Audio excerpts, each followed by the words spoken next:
القبر روجة من رياض الجنة حفرة من حفر النار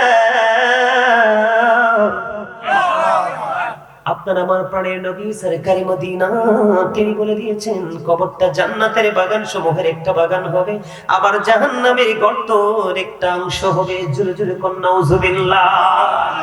পৃথিবীতে মানুষ কয় প্রকার? দুই প্রকার। একটা হলো আল্লাহ রাসূলের পাগল, আর একটা হলো আল্লাহ রাসূলের শত্রু। কথা বলেন না কেন? মুসলমানের মধ্যে সবচেয়ে বড় শত্রু যারা, তারা হলো মুনাফিক। বন্ধু, তাদের পচন কিন্তু কবরে যেতেই যেতেই শুরু হয়ে যাবে। আল্লাহ কোরআনে বলেছেন ইন্নাল মুনাফিকিনা ফিদ দারকিল আসফালি মিনান নার। আল্লাহ বলেছেন the hypocrites will be in the lowest place of hell। মুনাফিকরা জাহান্নামের একেবারে সর্বনিম্ন জায়গায় থাকবে। হাদিস শরীফের মধ্যে এসেছে, আপনার আমার প্রাণের নবী বলেছেন, আল্লাহর হাবিব বলেছেন, ঈমানদাররা আমি নবীকে ভালোবাসবে আর মুনাফিকরা আমি নবীকে ভালোবাসবে না। জোরে জোরে বলেন না নাউজুবিল্লাহ। নবীকে ভালোবাসার নাম হলো ঈমান। নবীকে ভালোবেসে আল্লাহকে ভালোবাসার নাম হলো ঈমান। আল্লাহকে পেতে হলে স্টেশন লাগবে, সেই স্টেশন হলো মদিনা। ওই মদিনা থেকে টিকিট কেটে আপনাকে আল্লাহ পর্যন্ত পৌঁছাতে হবে, অন্যথায় আল্লাহ রাব্বুল আলামিন দিদার আপনার নসিবে জুটবে না। বলে হুজুর কবর থেকে হুট করে এখানে কেন চলে আসলেন? কারণ আমি যখন কবরের প্রথম স্তরের দিকে যাব তখন কিন্তু অটো এই জায়গাটা চলে আসবে। বন্ধুরে আমার, ইসলামের তৃতীয় খলিফার নাম কি জানেননি? হযরত উসমান জিন নুরাইন রাদিয়াল্লাহু তাআলা আনহু। তিনি রাসূলের দুইটা কন্যার অধিকারী হয়েছিলেন, এইজন্য তাকে দুই নূরের অধিকারী বলা হয়। জোরে জোরে কন্যা সুবহানাল্লাহ। বন্ধু, হযরত উসমান রাদিয়াল্লাহু তাআলা আনহু ওনার সামনে যখন বন্ধু জান্নাত জাহান্নাম নিয়ে কথা বলা হতো তখন তিনি একটু বিচলিত হতেন না। যখন তিনি কবর দেখতো, কবর দেখলে দুই চোখ দিয়ে, ওনার দুইটি চক্ষু দিয়ে বন্ধু ঝর্ণার মতো পানি বন্ধু প্রবাহিত হতো। ওনাকে প্রশ্ন করা হলো, কেন গো আপনি জান্নাত জাহান্নাম নিয়ে কথা বললে একটু বিচলিত হন না, হতাশ হন না, কিন্তু কবর দেখলে কেন গো আপনার চোখ দিয়ে ঝর্ণার মতো পানি প্রবাহিত হতে থাকে? হযরত উসমান রাদিয়াল্লাহু তাআলা আনহু ডেকে বললেন, আমি কবর দেখলে ঝর্ণার মতো দুই চোখ দিয়ে পানি পড়ে আমি কান্না করি প্রাণ খুলে। তার কারণ হলো কবর হলো বর্জুকি জীবনের প্রথম স্তর।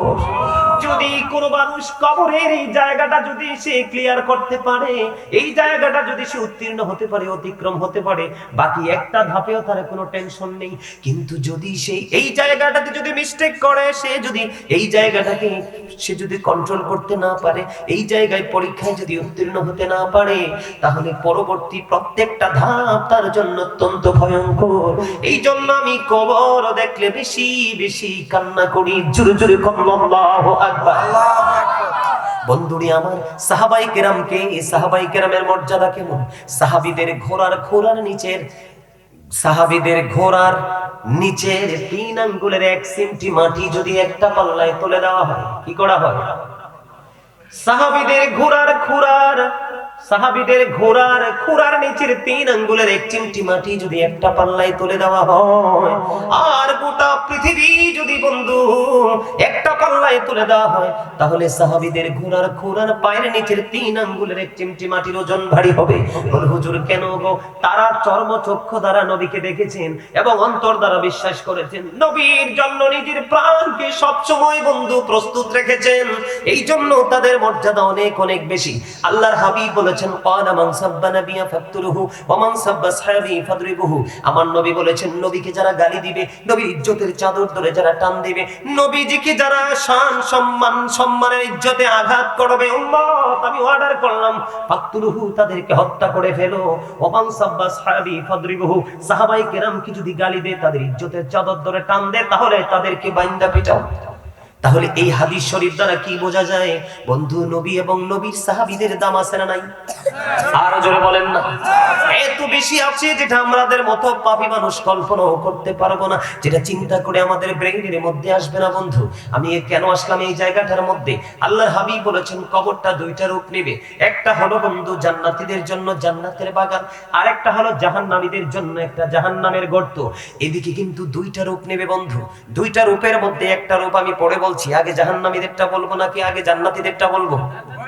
যেহেতু আপনারা জান্নাতের বাগানে এসেছেন, আগে জান্নাতীদের কথা বলবো বন্ধু। কবরের মধ্যে সর্বপ্রথম আপনারা জানেন মুনকার নাকির আসবে, ঠিক কিনা বলেন? কি? কিন্তু না না, মুনকার নাকির ফেরেশতা আসার আগেও মানুষকে যখন কবরে রাখা হবে, একজন ফেরেশতার অত্যন্ত সুন্দর, যার নাম হলো রুম্মান। হুজুর, ওই ফেরেশতা কেন আসবে গো? ওনার দায়িত্ব হলো বন্ধু, আপনার জীবনে যত আমল করেছেন, ওই যে আমাকে যিনি দাওয়াত দিয়েছেন, সৌদি আরব থাকেন, তার নামটা কি জানি? মিজান। মিজানের গলায় একটা বেইস আছে, দেখছেন নি ঝুলানো, স্বেচ্ছাসেবক। আসার পরে দেখছি, আপনারা দেখছেন লাল পিঠায় ঝুলানো, একবারে লেমন রিং করা আছে না তার গলায়? বন্ধু দেখেন কবর কত ভয়ঙ্কর, ওখানে আপনি একেবারে একা হবেন, নিঃস্ব হবেন। পরও কত কিছু করেছেন বউয়ের জন্য, মা বাবা, ভাই বোন, আত্মীয় স্বজন, পাড়াপড়শির জন্য, কেউ আপনার সেই দিনের দুঃখের ভাগটা নিতে আসবে না। বন্ধু, কবরে রুম্মান ফেরেশতা যাবে, যাওয়ার পরে আপনাকে বলবে, আমাকে বলবে, তোমার জীবনের সবগুলো কর্ম লিপিবদ্ধ করো। বন্ধু, ভালো ভালো কর্মগুলো লিখবে হাসি খুশি ভাবে, মন্দ কর্মগুলো লিখতে চাইবে না। ও বন্ধু, অনেক বড় ঘটনা, অনেক বেশি বিকট প্রহারের কারণে বন্ধু তিনি কি করবেন? লিখবেন। লেখার পরে রুম্মান ফেরেশতা তার আমল নামাটা তার গলার মধ্যে ঝুলিয়ে তিনি প্রস্থান করবেন। করতে করতে ওই যে মুনকার নাকির দুইজন ফেরেশতা, বন্ধুরে আমার, কালো বর্ণের নীল চক্ষু হবে তাদের, কালো বর্ণ হবে, চক্ষুগুলো হবে নীল। কবরের মধ্যে প্রবেশ করবে। কবরের মধ্যে প্রবেশ করার পরে বন্ধু তাকে উঠাবে। উঠানোর পরে প্রশ্ন করবে আপনার রাসূল সম্পর্কে, তোমাদের মধ্যে যেই নবী আল্লাহ রাব্বুল আলামিন পাঠিয়েছিলেন, ওই নবী সম্পর্কে তোমার মন্তব্য কি, চিন্তা কি, ভাবনা কি, মনোভাব প্রকাশ করো। তখন বন্ধু মুমিন যারা, কারা? যিনি মুমিন তিনি সাথে সাথে সাক্ষী দিয়ে দিবেন, তিনি সাথে সাথে বলে দিবেন, তিনি হলেন, আমি সাক্ষ্য দিচ্ছি, তিনি হলেন আল্লাহর প্রিয় বান্দা ও রাসূল। জোরে জোরে সুবহানাল্লাহ, আর জোরে বলেন না সুবহানাল্লাহ। সুবহানাল্লাহ ওয়া বিহামদিল্লাহ, লা ইলাহা ইল্লাল্লাহ। সুবহানাল্লাহ ওয়া বিহামদিল্লাহ, লা ইলাহা ইল্লাল্লাহ, লা ইলাহা ইল্লাল্লাহ, লা ইলাহা ইল্লাল্লাহ। কুরসি লৌহ কলম সৃষ্টি যার অসিলা, আরশে কুরসি লৌহ কলম সৃষ্টি যার অসিলা, নিজে আল্লাহ খুশি হইয়া নাম রাখিলেন হাবিবুল্লাহ। সুবহানাল্লাহ,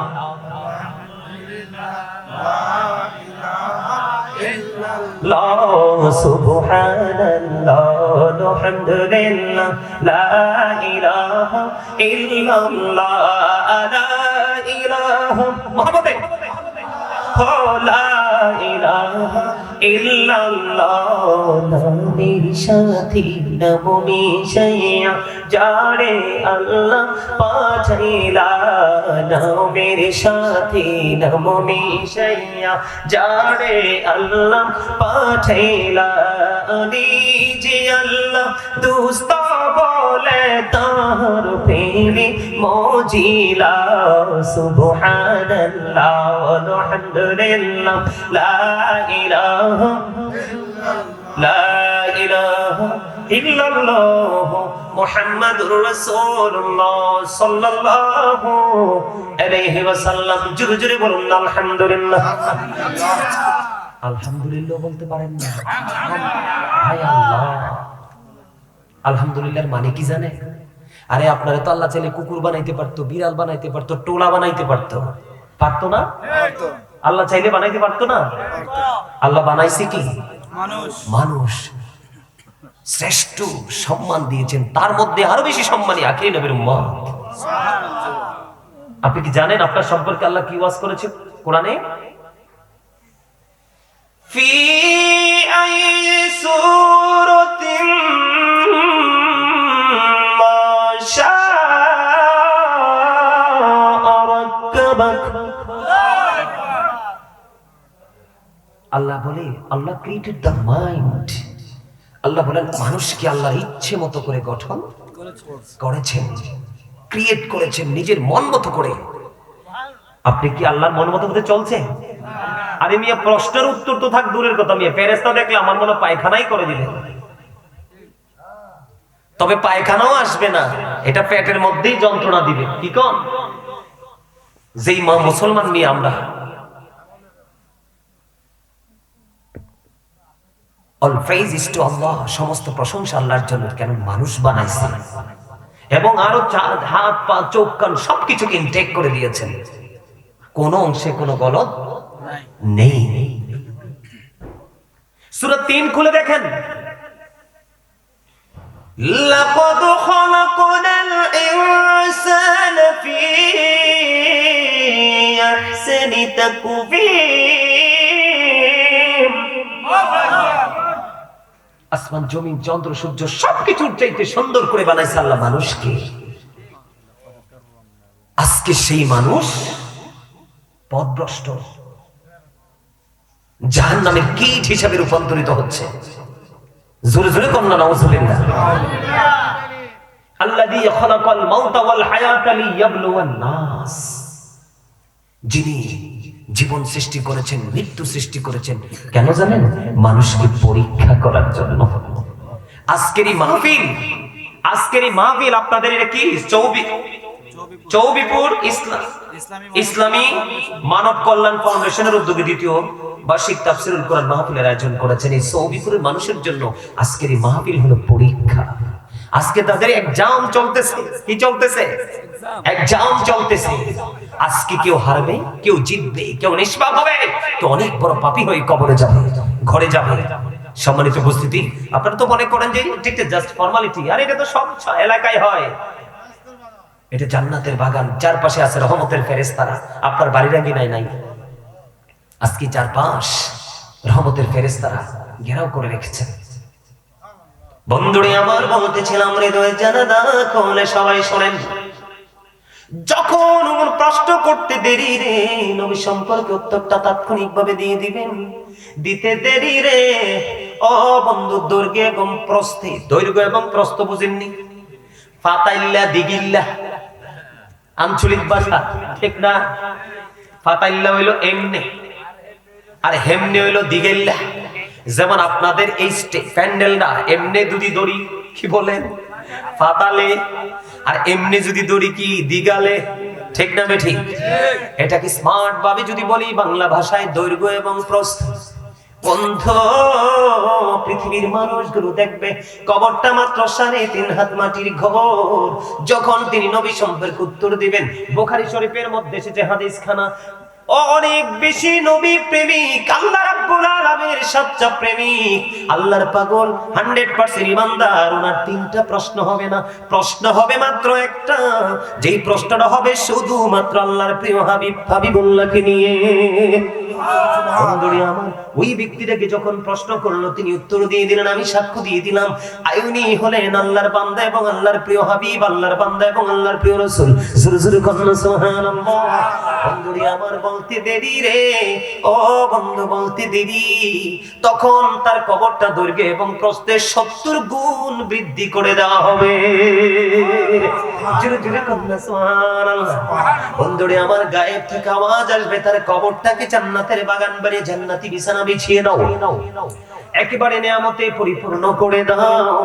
ও বন্ধু, বলতে দেরি। এবার ওই ফেরেশতা দুজন কি করবে?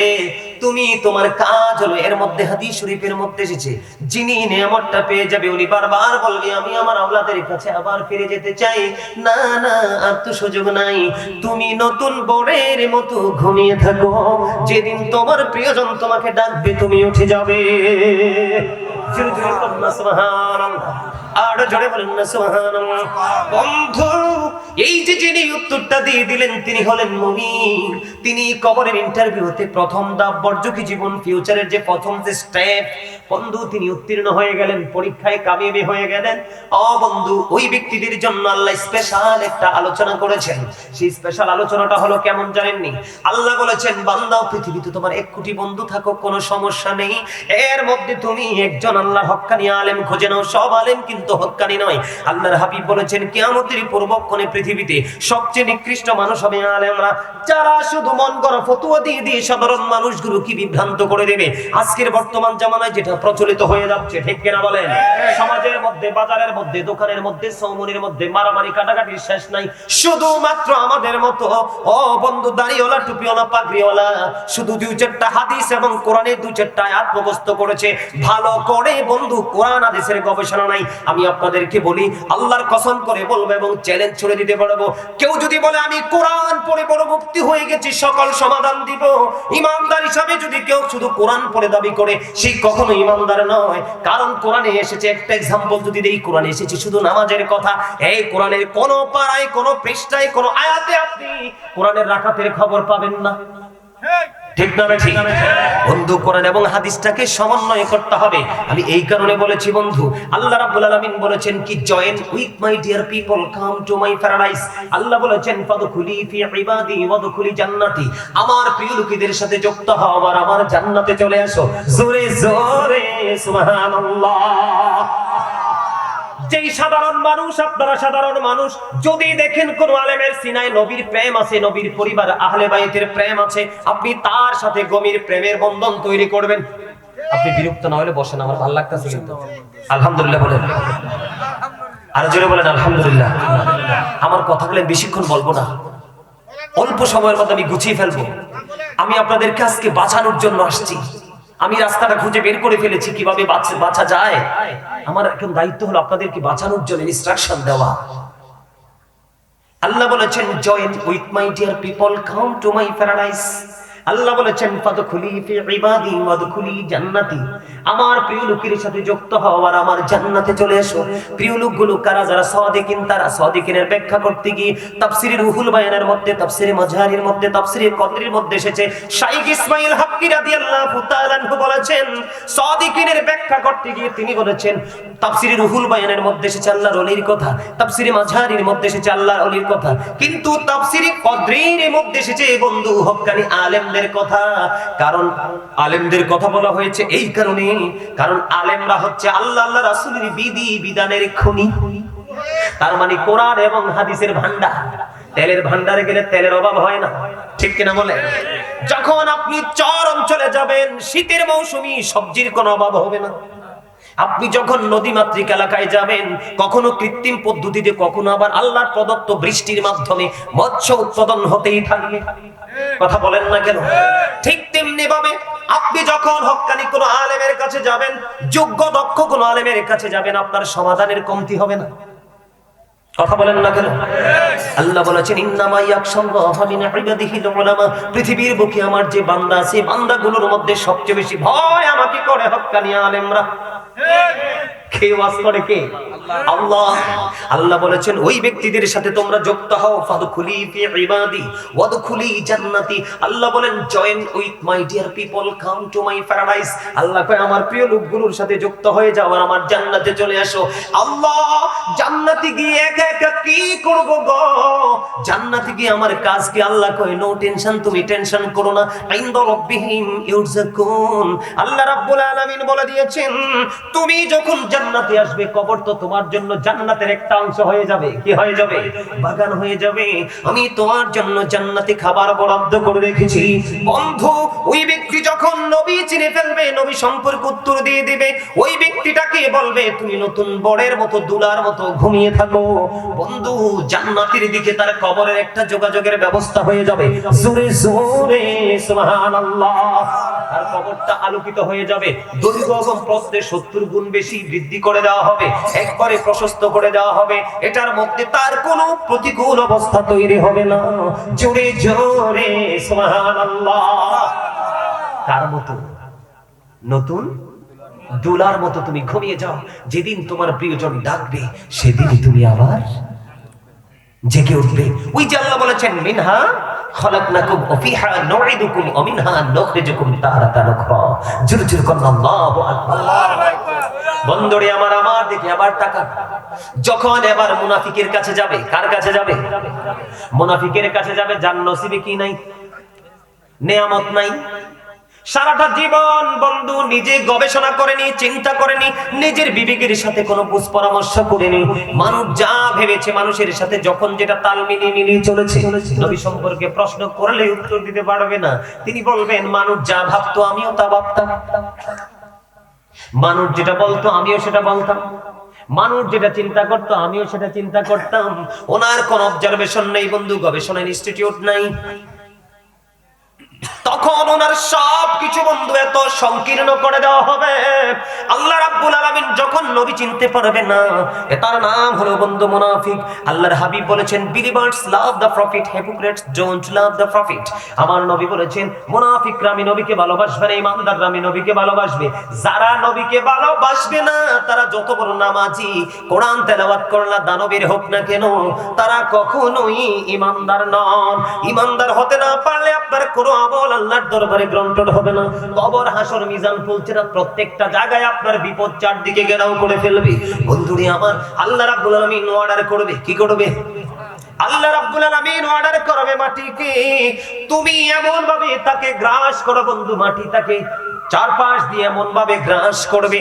আমি আপনাদেরকে দেখাই, এই যে দেখেন, এই যে আমার দুটো হাত আমি মুষ্টি মেরে একটার সাথে একটা লাগাইলাম। এখন যদি ওই দিক দিয়ে চাপা দিলে, এই দিক দিয়ে চাপা দিলে, একটা হাড় যদি আরেকটা হাড়ের ভিতর ঢুকে, তখন কেমন লাগবে? নাউজুবিল্লাহ বলেন না? হাদিস শরীফের মধ্যে এসেছে বন্ধু। আসার আগেও বন্ধু একটু নজর দিয়েছি কিতাবের দিকে। আল্লাহর হাবিব বলেছেন, হাদিস শরীফের মধ্যে এসেছে, যখন তিনি বলবেন মানুষ যা মন্তব্য করতো আমিও তা মন্তব্য করতাম, মানুষ যা বলতো আমিও তা বলতাম, মানুষ যা ভাবতো আমিও তা ভাবতাম, একক কোনো চিন্তাধারা নাই। আল্লাহ রাব্বুল আলামিন বলবে, মুনাফিক, দুনিয়ায় থাকতে নবীকে চেনার চেষ্টা করুনি, কারণ যেই নবীর মাধ্যমে, আমার যে হাবিবের মাধ্যমে আমি প্রভুর পরিচয় তোমাদের কাছে পাঠিয়েছিলাম, তোমরা আমার হাবিবকে চিনো নাই, হাবিব সম্পর্কে গবেষণা করো নাই, কোন কিতাব নিয়ে তোমরা অবজারভেশন করোনি, গবেষণা করোনি তোমরা। আল্লাহ রাব্বুল আলামিন অর্ডার দিতে দেরি হাদিস শরীফের ভাষা অনুযায়ী। বন্ধু, কেমন করে বোঝাবো, কেমন করে বললে তোমাদের হৃদয় পর্যন্ত পৌঁছাবে আমি জানি না। মাটি এমন ভাবে চারপাশ দিয়ে বন্ধু তাকে গ্রাস করে ফেলবে, এমন ভাবে চাপ দিবে। আল্লাহর হাবিব বলেছেন, একটা হাড়ের ভিতর আরেকটা হাড় ঢুকে যাবে, এই তাহলে কিয়ামত পর্যন্ত চলতে থাকবে।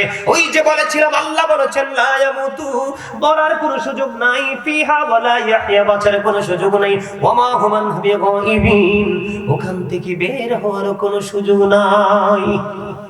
সুবহানাল্লাহ। ওমা, এত খারাপ খবর শুনলে মানুষ সুবহানাল্লাহ নি কয়, নাউজুবিল্লাহ। আর জোরে কোন না, নাউজুবিল্লাহ। আওয়াজ করে বলেন না, নাউজুবিল্লাহ। আরে আপনারা কি এই বিপদে পড়তে চান? এটা তো 1 ঘন্টা 2 ঘন্টার জন্য নয়, অলওয়েজ কন্টিনিউয়াসলি চলতে থাকবে। আর এটা অর্জন করেছে কে? আপনি, আমিই তো। কর্মের ফল না এটা। আপনি তো দুনিয়া নিয়ে ব্যস্ত ছিলেন, এদিকে তো সময় দিতে পারেননি, এই জন্য তো আপনার এত বড় বিপদ আসবে। এই জন্য আপনাকে কবরের প্রস্তুতি নিতে হবে 100%। কথা বলতে হবে কনফিডেন্সলি। এখন আপনার সামনে যদি কেউ বলে, নবী আমার মতো, আপনি কি মানবেন? কোনদিন মানবেন? যদি কেউ ছুরি দিয়ে মানবেন? যদি 5 লাখ টাকা দিয়ে এটা বলবেন? যদি আপনি বলেন এক হাতে আমার পৃথিবীর সব দৌলত তুলে দাও, তারপরেও যদি বলো নবী আমার মতো আমি মানবো না, তাহলে আপনি 100% ইমানদার হয়ে কবরে যেতে পারবেন। জোরে জোরে কন্যা সুবহানাল্লাহ। আর একটু মহব্বতে আরো জোরে কন্যা সুবহানাল্লাহ। বন্ধুরে আমার, এই যে নেগেটিভ এবং পজিটিভ, যিনি বন্ধু পাপী, নবী চিনতে পারলেন না, এনার দুনিয়াতে কাজ ছিল সুদ খাওয়া, নারীদের পিছনে সময় দেওয়া, সময় বুঝে বুঝে নেশা জাতীয় দ্রব্য বন্ধু সেবন করা। ওই ব্যক্তিটার কাজটা ছিল এমন, যেমনি ভাবে একটু আগে বলেছি, আল্লাহর হাবিব বলেছেন, আল্লাহর প্রিয়জনের জন্য খাবার বরাদ্দ আছে, জান্নাতি খাবার, যেটা আল্লাহ নিজে ওয়াজ করতেছেন। আর আল্লাহর হাবিব সরকারে মদিনা তিনি বলে দিয়েছেন, ও বন্ধু, তিনি বলে দিয়েছেন যে আরেকটা খাবার আছে জাহান্নামীদের জন্য, অপরাধীদের জন্য, যেটার নাম হলো তিনাতুল খাবাল। ইয়া রাসূলুল্লাহ, ইয়া হাবিবাল্লাহ, নবী গো, ও প্রাণের নবী, তিনাতুল খাবালটা কি গো? আমার নবী বলেছেন, এই তিনাতুল খাবালটা হলো আরেকটা জাহান্নামীর নিংড়ানো রক্ত পুজ। জোরে জোরে কন্যা নাউজুবিল্লাহ। বুঝতে পারছেন না আমার কথাটা কি? আরেকটা জাহান্নামী, মানে একটা জাহান্নামী পচে যাবে, দুর্গন্ধ হয়ে যাবে, আর আরেকটা জাহান্নামীকে আবার গঠন করা হবে। ওই জাহান্নামীটা পচে গেছে, এই পচা যে লিকুইড জিনিসটা, এটা আরেকটা জাহান্নামীকে খাইতে দিবে। পালাতে পারবেন? ফেলে দিতে পারবেন? নিজের কোনো ক্ষমতা সেদিন কাজ করবে? করবে না। জোরে জোরে কর না, নাউজুবিল্লাহ। নারী পুরুষ উভয় আর উলঙ্গ থাকবে কাল হাসরের দিন। মা আয়েশা যখন প্রশ্ন করলেন, নবী গো, নারী পুরুষ যদি উভয় রঙ্গ থাকে, একজন কি আরেকজনের দিকে নজর দিবে না? আমার নবী বললেন, আয়েশা, আয়েশা রে, ওই দিনটা এত ভয়ঙ্কর হবে, এত বিপজ্জনক হবে রে।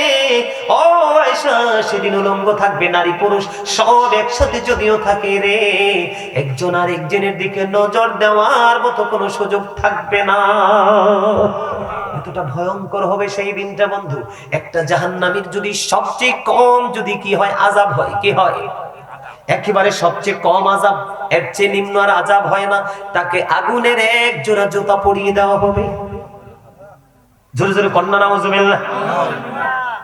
আগুনের এক জোড়া জুতা পরাইয়া দিতে দেরি মাথার মগজটা টকবক টকবক করে উতরাইতে থাকবে, গরুর গোস্তের পাতিলের মতো, বিয়ে বাড়ির গোস্তের পাতিলের মতো, কুরবানির ঈদের দিনের গোস্তের পাতিলের মতো টকবক টকবক করে উতরাইতে থাকবে। বন্ধু, কেমন করে বললে তোমাদের হৃদয় পর্যন্ত পৌঁছাবে আমি জানি না ও বন্ধু, কিন্তু তুমি মরতে তো পারবা না, বাঁচতে তো পারবা না, কারো কাছে তোমার বিপদের কথা বলতেও পারবা না।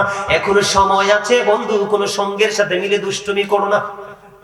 এমন সঙ্গ তোমার জীবনে বেছে নাও যিনি শুধু ভালো কাজের সন্ধান করে, কারণ পৃথিবীর সময়টা একেবারে ছোট, এত যে ছোট, চক্ষটা তুমি মেলে তাকিয়েছ, পলক ফেলতে খুলতে আর পলক ফেলতে যতটুকু সময় লাগে, তার চাইতেও ছোট্ট এই পৃথিবীর জীবনটা।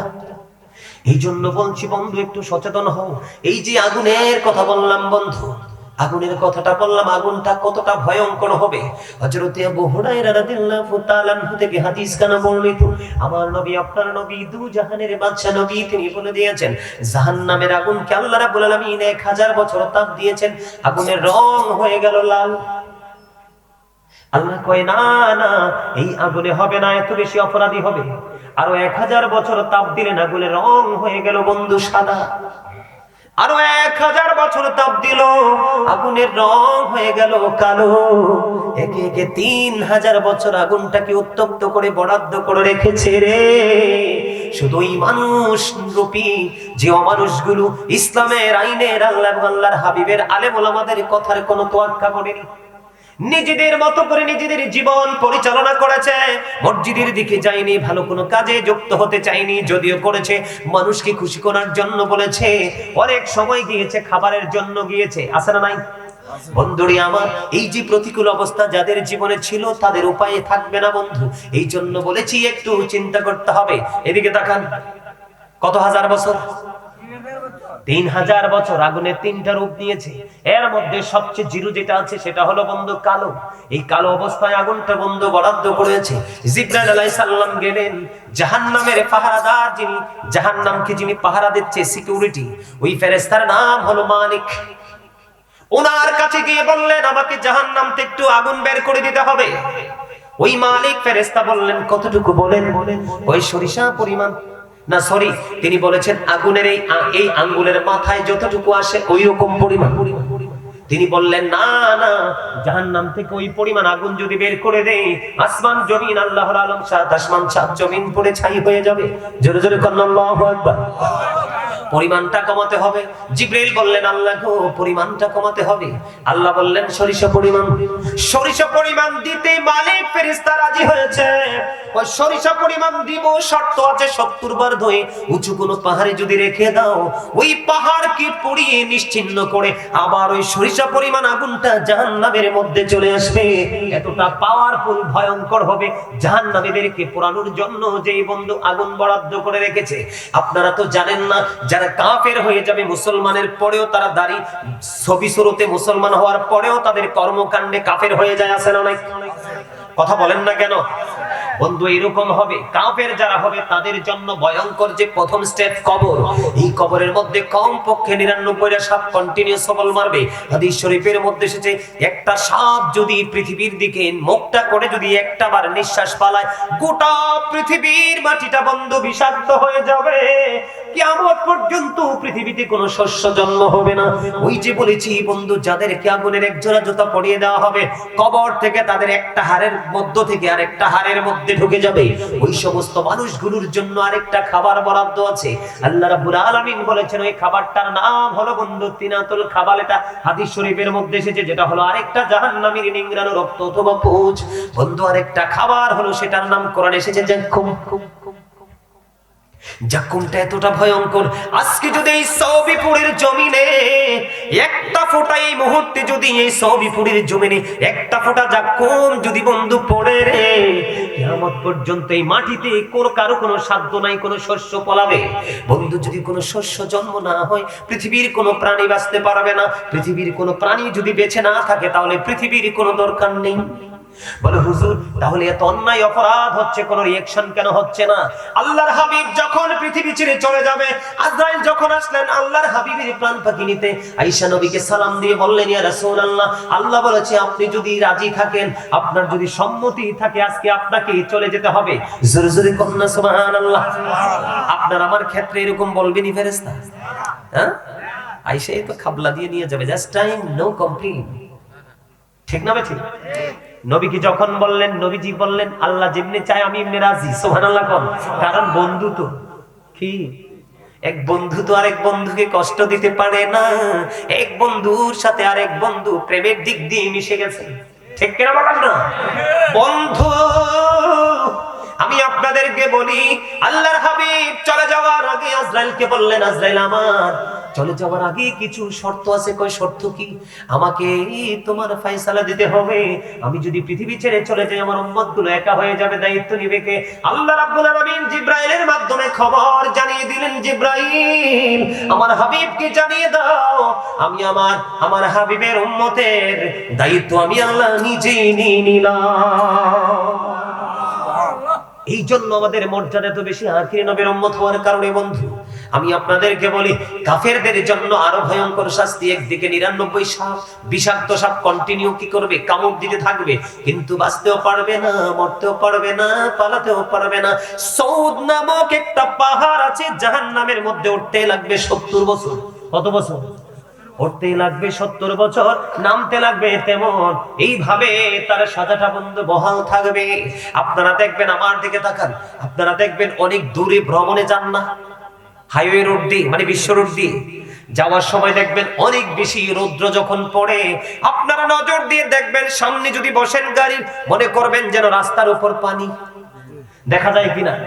হাদিস শরীফের মধ্যে সমাধান এসেছে, আল্লাহর হাবিব বলে দিয়েছেন, ওই যে অনেক বেশি তীব্র রৌদ্র থাকার পরে তোমরা যখন দেখবা রাস্তার উপর পিচ ঢালা, রাস্তার উপর মনে হবে দূরে যেন পানি, যাইয়া দেখবা আসলে পানি নাই, এটা ধোঁকা।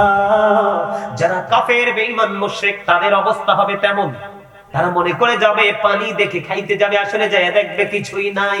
আর মুমিন যারা, তাদের জন্য ওটা সব বরাদ্দ থাকবে। বন্ধুরে আমার, আমি আপনাদেরকে কেমন করে বলবো, এই যে জাক্কুম নামক খাবারটা জাহান্নামীদের জন্য বরাদ্দ করা আছে, মুখের সামনে নিতে দেরি দাঁতগুলো ঝরে পড়ে যাবে, পেটের মধ্যে একটা অংশ বা একটা সরিষা পরিমাণ ঢুকতে দেরি, ভিতরের দিক দিয়ে সবগুলো বন্ধু লিকুইড হয়ে বের হয়ে যাবে। ও বন্ধু, তুমি কিন্তু সব উপলব্ধি করতে পারবে। যন্ত্রণা, কষ্ট সহ্য করার মতো কোনো পরিবেশ থাকবে না, কারো কাছে শেয়ারও করতে পারবা না, বাঁচতেও পারবা না, মরতেও পারবা না, পালাতেও পারবা না। তখন কি করবা? এই পৃথিবীর বুকে কাজ করতে করতে যখন তুমি ক্লান্ত হয়ে যাও, পরিশ্রান্ত হয়ে যাও, তোমার পানি তৃষ্ণা লাগে, টিউবওয়েল অথবা মোটর থেকে যখন সাথে সাথে এনে দেই, তোমার তৃপ্তি আসে না, ফ্রিজিং করা আছে পানি, আইস হয়ে গেছে। ঠিক কিনা বলেন? অনেক বেশি ঠান্ডা পানি যখন একটু যুক্ত করে দিবে, তখন তোমার ভালো লাগবে, অনেক বেশি পান করতে পারবা। ঠিক না বন্ধুরে আমার? জাহান্নামী যারা, পাপী যারা, অপরাধী যারা, দু চোখ খুললে শুধু চারপাশে অপরাধী দেখা যায়, অন্যায়কারী দেখা যায়, ভালো মানুষের সংখ্যা একেবারে কম বন্ধু। ওই পাপী মানুষগুলো পানি যখন খাইতে চাইবে, উত্তপ্ত গরম পানি তাকে খাইতে দেওয়া হবে অথবা তার মাথা দিয়ে ঢেলে দেওয়া হবে। ও বন্ধু, সহ্য করতে পারবা না, পৃথিবীর গরম পানির মতো ওইটা হবে না। নাউজুবিল্লাহ বলেন না। এই পাপীগুলোদেরকে পিটানোর জন্য যে হাতুড়িটা বানায় রাখছে, কি যে হাতুড়িটা বানায় রাখছে এদেরকে মারার জন্য, পিটানোর জন্য, ওই হাতুড়িটা যদি জমিনে রাখা হয়, পৃথিবীর কোন মানুষ চিন যদি চেষ্টা করে একটা বারের জন্য এক চুল পরিমাণ জমিন থেকে একটু উঠাতে পারবে না। এইটা দিয়ে ছোট্ট বডির মধ্যে মারতে থাকবে। আমি আপনাদেরকে বলে দিতে চাই বন্ধু, আর যাই করেন বা না করেন, আমল করলে করেন, না করলে নাই, আপনার কবরে গিয়ে জবাব কিন্তু আপনাকে দিতে হবে। কিন্তু আমি বলবো, নবীর সাথে কোনোদিন বেয়াদবি করবেন না, সাহাবায়ে কেরামের সাথে কোনোদিন বেয়াদবি করবেন না, আল্লাহর ওলিদের সাথে কোনোদিন বেয়াদবি করবেন না। আরেকটা বিষয় হলো, আপনার সম্পত্তি আপনার কাছে, আপনার ক্ষমতা, আপনার আধিপত্য আপনার কাছে, কাউকে কোনোদিন দিবেন না। হয়তো আপনার ক্ষমতা দিয়ে অন্য কেউ সুবিধা পাবে, এইটুকুই পার্থক্য, কিন্তু কোনোদিন অহংকার করবেন না। সরিষা পরিমাণ অহংকার যদি আপনার সিনায় থাকে বন্ধু, আপনার কোনো আমল কাজে লাগবে না। লাকড়ি যেমন চুলায় আগুনের মধ্যে দিলে যেমন বন্ধু যত মন চায় লাকড়ি নিঃস্ব করা সম্ভব, ঠিক না? লাকড়ি শেষ হয়ে যায়, পাহাড় বলেন সব পুড়িয়ে ছাই হয়ে যাবে। ঠিক অহংকার মানুষের জীবনের আমলকে পুড়িয়ে ছাই করে ফেলে।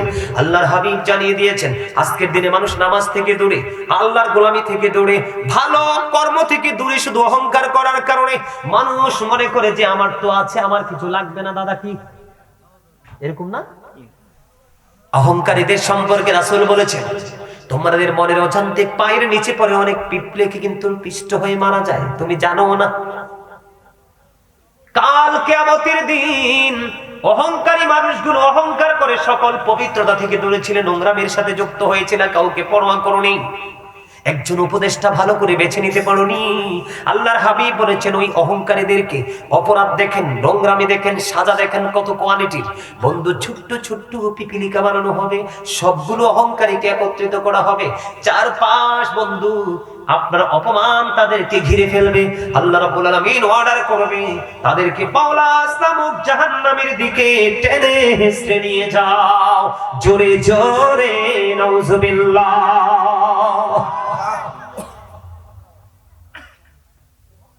আমরা হচ্ছে মানুষ, শ্রেষ্ঠ, সৃষ্টির শ্রেষ্ঠ, আর এই মানুষকে ছোট্ট পিপিলিকা বানানো হবে শুধু একটু চিন্তার অবনতির কারণে। অহংকার মানিকটা চিন্তা না, একটা ভাবনা না? কথা বলেন না আপনারা? অহংকার মানি তো আপনার একটা কি ভাব তো। আরে ও সুন্দর না, আমি সুন্দর, অহংকার। এই আমার দাদা যে চাদরটা পরছে, এই দাদার চাদরটা বালা না, আমারটা বালা, অহংকার। আরে এই যে পাঞ্জাবিটা পরছে, ওর পাঞ্জাবিটা পুরান, আমারটা নতুন, অহংকার। আল্লাহ সুন্দর, তিনি সুন্দরকে পছন্দ করেন, কিন্তু তোমার সুন্দরকে যখন কম্পেয়ার করতে গিয়ে আরেকজনের সাথে, তাকে তুমি নিচু ভাবনা নিয়ে তার দিকে দৃষ্টি দিবে, এটাই অহংকার। আজকে আমাদের বাংলাদেশ ধ্বংসের দিকে ধীরে ধীরে চলে যাচ্ছে, শুধু একক আধিপত্য বিস্তার করার যে মানসিকতা, এই মানসিকতা আমাদেরকে আজকে ধ্বংস করে দিচ্ছে। জোরে জোরে কন্যা নাউজুবিল্লাহ, আরে জোরে বলেন নাউজুবিল্লাহ। আপনারা কি আমার কথাগুলো বুঝতে পারছেন? আরে জোরে বলেন, বুঝতে পারছেন? সম্মানিত উপস্থিতি, আপনাদের সমাজে কি সুদ খাওয়ার মানুষ আছে? নাউজুবিল্লাহ কইতা। শোনেন, যারা সুদ খায়, যে ব্যক্তি সুদের মাধ্যমে 1টি টাকা উপার্জন করলো, সে যেন তার মায়ের সাথে 36 বার জিনা করলো। যিনি সুদ খাইলো, তিনি যেন তার মাকে বিবাহ করলো। যিনি সুদ খায়, যিনি সুদ দেয়, যিনি সুদের স্ট্যাম্প লেখে, যিনি সুদের টাকা কালেকশন করতে নিয়োজিত কর্মী থাকেন, সবার একই রকম পাপ। আমার নবীজি যে মেরাজে গিয়েছিলেন, আপনারা সবাই বিশ্বাস করেন না? এটা কথা বলে না? কে কে বিশ্বাস করেন রাসূলের মেরাজকে? হাত তোলেন, 2 হাত তুলে দেখান। সবাই তোলে না, ওই যে হাত বুকে নিয়ে বসে রয়েছে।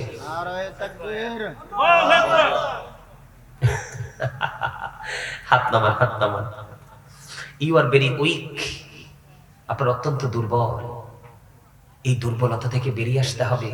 শুধু হাল চাষ করলে হবে না, নদীতে মাছ ধরলে হবে না, ছেলেকে বিদেশ পাঠালে হবে না, কিছু টাকা অ্যাডজাস্ট করে একত্রিত করে বাড়িতে বিল্ডিং বানালে হবে না। আপনাকে পৃথিবীর বিল্ডিং এর পাশাপাশি ওই যে বর্জকি জীবনের বিল্ডিংটাও তৈরি। আমি কি একটু বলবো সব নিয়ে? অনেক সময় আমরা স্বপ্ন দেখি না, কথা বলে না, আমরা অনেক সময় স্বপ্ন দেখি না। কোন কোন মানুষের জীবন এটা হয় সত্যি একটা স্বপ্ন, আর কোন কোন মানুষের জীবন এটা হয় সত্যি একটা দুঃস্বপ্ন। এটা আমাদের ক্ষেত্রে, কিন্তু আল্লাহর হাবিবের ক্ষেত্রে, আল্লাহ রাসূল নবী রাসূলদের ক্ষেত্রে এটা কখনোই ভুল হয় না। আমার নবীজি একদিন সাহাবায়ে কেরামদের সাথে আলাপ আলোচনা শুরু করতে গিয়ে এক পর্যায়ে বললেন, আজকে কি তোমরা কেউ কেউ স্বপ্ন দেখেছো? ইয়া রাসূলুল্লাহ, আমরা কি স্বপ্ন দেখিনি। নবীজি বলে, আমি একটা সুন্দর স্বপ্ন দেখেছি, তোমরা চাইলে তোমাদের সামনে এটা উপস্থাপন করব। অনেক লম্বা, কিন্তু হাদিস শরীফটা কমপক্ষে ব্যাখ্যা করতে আমার 1 থেকে 1.5 ঘন্টা লাগবে, শুধু একটা হাদিস শরীফ। এত চমৎকার, কিন্তু আমি সেদিকে একটু করে শুধু একটা পয়েন্ট তুলে ধরবো। আল্লাহর হাবিব বলতেছেন, আমার কাছে দুজন ফেরেশতা আসলেন।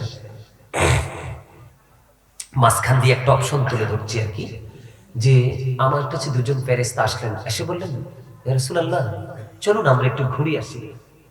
আল্লাহর হাবিব স্বপ্নে দেখতেছেন। নবীজি স্বপ্ন তো যেমন তেমন নয়, এটা হলো ওই যে আমার ভাই বলেছেন, এটা হলো ওহী। এইভাবে আল্লাহর হাবিবের কাছে কোরআন এসেছেন, বিভিন্ন সবকিছু এসেছেন, আর আমরা সাহাবায়ে কেরাম, তাবিঈন, তাবিঈনের মধ্যে ধীরে ধীরে স্টেপ বাই স্টেপ আমরা পেয়েছি। আল্লাহর হাবিব ভ্রমণ করতে করতে অনেক জিনিস তিনি পরিদর্শন করলেন। এর মধ্যে হঠাৎ করে দেখতে পাইলেন একটা জায়গা। আল্লাহর হাবিব বললেন, আমি দেখতে পেলাম একটা রক্তের নদী। কিসের নদী? একটা রক্তের নদী, ব্লাড।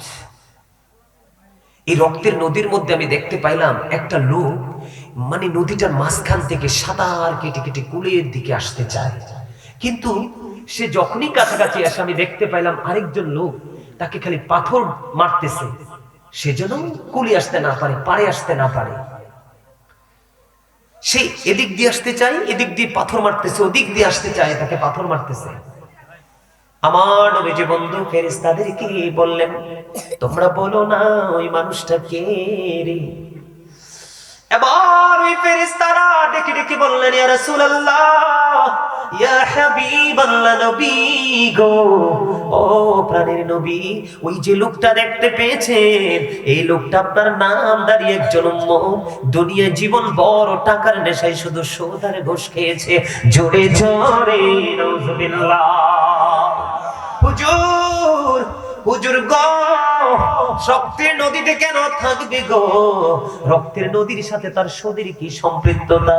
আমি আপনাদেরকে যদি আমার ব্যক্তিগত বিবেচনা দেখে একটু এক্সপ্লেইন করি, ব্যাখ্যা করি বন্ধু, আমি আপনাদেরকে বলে দিতে চাই, আপনি দেখেন মানুষের রক্ত কণা তৈরি হয় কি থেকে? খাবার থেকে। কি থেকে? খাবার থেকে। বড় টাকাগুলো যদি হালাল হয়, বাজারটাও হালাল, আর বাজারটা যদি হালাল হয়, খাওয়াটাও হালাল। খাওয়াটা যদি হালাল হয়, বডিটাও হালাল, রক্তটাও হালাল। আর খাবার যদি হারাম হয় বন্ধু, রক্তটাও হারাম। আপনি সত্য খাইলেন না, কত নিঃস্ব মানুষের কৌশলে তার বডিটার, দেহটা, জীবনটার রক্তটা আপনি চষে নিয়েছেন। নাউজুবিল্লাহ বলেন না। আমার জীবনে দেখেছি বন্ধু, একটা রিকশার মালিক বন্ধু বিপদে পড়ে সুদ এনে তার রিকশা শেষ হয়ে গেছে। কিছুদিন আগে আমাদের এলাকায় একজন লোক মৃত্যুবরণ করেছে বন্ধু, শুধু মানুষকে সুদ দিতে দিতে দিতে দিতে নিঃস্ব হয়ে কবরে গেছে। জোরে জোরে কন্যা নাউজুবিল্লাহ। সুদ খাওয়া পাষাণ মানুষগুলোর হৃদয় গলল না, একটি টাকা বন্ধু ছাড়তো দিল না। ধীরে ধীরে লোকটা নিঃস্ব হয়ে কবরে চলে গেল বন্ধু, পুরো সংসারটা ছিন্ন হয়ে গেল। ও বন্ধু, আমি আপনাদেরকে এই কারণে বলছি, রক্ত যদি নির্দিষ্ট সময় পেয়ার হয়ে যায় বন্ধু, দুর্গন্ধে রক্তের কাছে থাকা যায় না। আমি আপনাদেরকে ওয়াজ করে যাই, আবার সামনে বেশি দিন নাই কুরবানির ঈদ আসতেছে। আপনারা শুধু পরীক্ষা করবেন, আপনাদের পশুর যে রক্তটা জবাই করে একটা পাতিলের মধ্যে রেখে দিবেন, দেখবেন 2 দিন পরে আপনি না, আপনার পুরো পরিবার, আপনার পুরো বাড়ি বন্ধু অসুস্থ হয়ে যাবে গন্ধের কারণে। ও বন্ধু, ওই সুদখোর কন্টিনিউ রক্তের নদীর মধ্যে সাঁতার কাটে রে, সেই দুর্গন্ধযুক্ত পরিবেশ থেকে বাঁচতে চায়। আল্লাহর হাবিব বলেছে বাঁচতে পারে না, আসতে চাইলেই তাকে পাথর নিক্ষেপ করে, আসতে চাইলেই তাকে পাথর নিক্ষেপ করে বাঁচার কোনো সুযোগ নেই।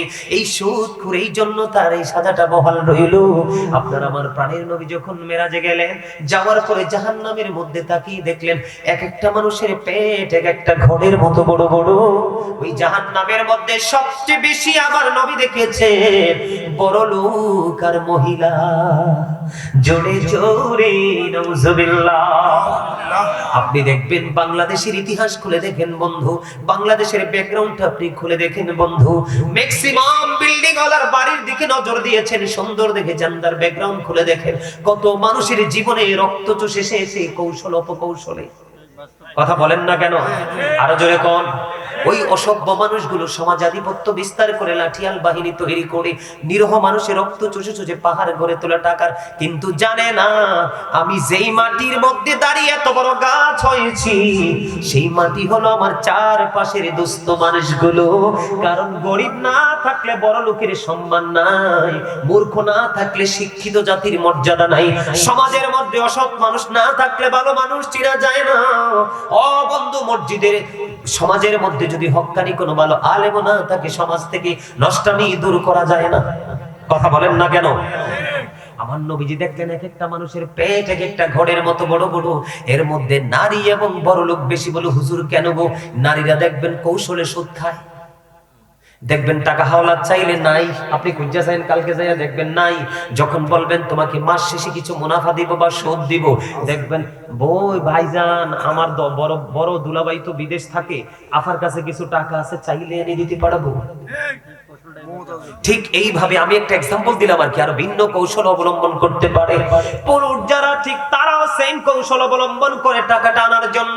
বন্ধু মানুষ চোখ দেখে দেখে দিতে পারবে না, সুদে কৌশল খাটিয়ে দেয়, আছে না নাই বন্ধু? এই জন্য আমি বলি the rich are not always happy, the poor are born to suffer. গরিবের দিকে তাকাইলে বলবো গরিবরা জন্মগ্রহণ করেছে দুঃখ ভোগের জন্য, আর the rich are not always happy, ধনীরা সব সময় সুখী নয়। কারণ দুনিয়ার ধনী অভিশপ্ত ম্যাক্সিমাম, কিন্তু আখেরাতের ধনী অলওয়েজ হ্যাপি, সব সময় সুখী। বন্ধুরে আমার, ওদেরকে নিয়ে এবং মসজিদের যারা খতিব আছেন তাদেরকে নিয়ে আপনি একটা সুন্দর সমাজ গঠন করার চেষ্টা করবেন, এটা আমার অনুরোধ। তার কারণ মুরব্বীদের অন্তর খুঁজলে, তাদের হৃদয় ঢুকলে এখনো প্রেম খুঁজে পাওয়া যায়। মুরব্বীদের অন্তরগুলো এখনো প্রেমে ভরা, আর যুবকগুলোর অন্তর খুলে দেখেন তাদের অন্তরটা মরা। মুরব্বীদের অন্তর আল্লাহ রাসূলের ভালোবাসায় ভরা, যুবকদের অন্তর হিংসা, নোংরামি আর আত্মগরিমায় ভরা। তবে সব যুবক না, কিছু যুবক আছে ব্যতিক্রম। আমার বাসার সামনে একটা যুবক আছে, তোরা দেখোস নি রে? আমার বাসার সামনে একটা যুবক আছে, ছেলেটা একবার স্লিম, ভার্সিটিতে পড়ে। সে, আমি দেখতে পাইছি আজানটা দিতে দেরি একটা জায়নামাজ হাতে নিয়ে বিদ্যুৎ গতিতে মসজিদের দিকে ছুটবে। আজান দিলে তার কোনো কথা নাই, আপনার মসজিদ থেকে নামাজ শেষ করে এসে যদি কথা বলে সে বলবে। এইরকম সব সমাজের মধ্যেই কিছু ব্যতিক্রম যুবক আছে।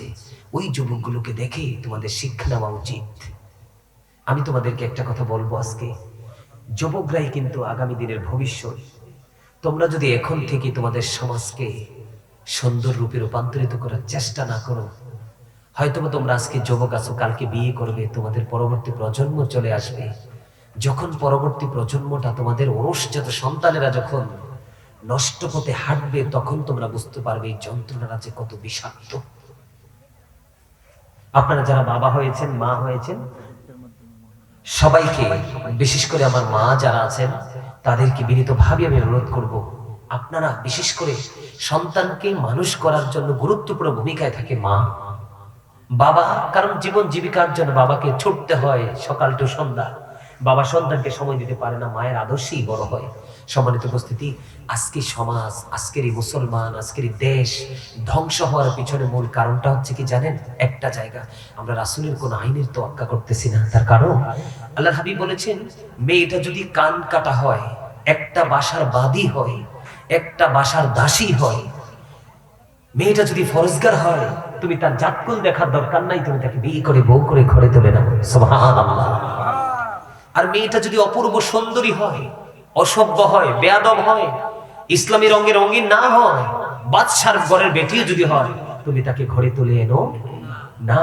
কারণ এটা হলো কি, পরবর্তী জেনারেশনকে আনার যে স্থান হচ্ছে এটা। কি আপনার আমার কথা বুঝেন না? আপনি যদি বাজারে ধরেন, একটা সময় আছেন আমাদের দেশে একটা বৃক্ষ মেলা হয়, আপনি মেলায় গেলেন, আপনি গেছেন কিন্তু মিষ্টি তেঁতুলের চারা কিনতে, কি করতে? কিন্তু টক তেঁতুলের চারাটা এত সুন্দর, আপনি দেখে কিন্তু কিনে নিয়ে আসছেন, কারণ চারাটার গ্রোথ ভালো, অনেকগুলো ডালপালা মেলেছে, মনে হয়েছে যে অল্প দিনেই ফল দিবে। আসলে সেটা কিন্তু অল্প দিনে ফল দেওয়ার মতো করেই তারা আপনার বাজারে আনছে আপনার দৃষ্টি কাড়ার জন্য। আর যেটা একটু মিষ্টি, এটা একটু কি, এটা একটু স্লো, ব্যতিক্রম, দেখতে এতটা গ্লেজি না, আপনার পছন্দ হয়নি। এখন এনে তো লাগাই দিলেন, তাড়াতাড়ি বড় হয়ে গেল, তেঁতুল পাকলো, আপনি পায়রা মুখে দিচ্ছেন, একেবারে কামড়ের সাথে সাথে চুল সব দাঁড়ায় গেছে। কি হয়ে গেছে? আমি আপনাদেরকে এক্সাম্পল দিচ্ছি সহজে বোঝার জন্য। এখন আপনি তেঁতুল গাছটার দিকে তাকায় যদি মনে মনে কোন, হায় রে, আমি তো ভাবছিলাম এই গাছে মনে হয় একেবারে মিষ্টি যে ল্যাংরামটা, এটা ধরবো। আসলে এর চেয়ে বড় বোকা কি আর কেউ হইতে পারে?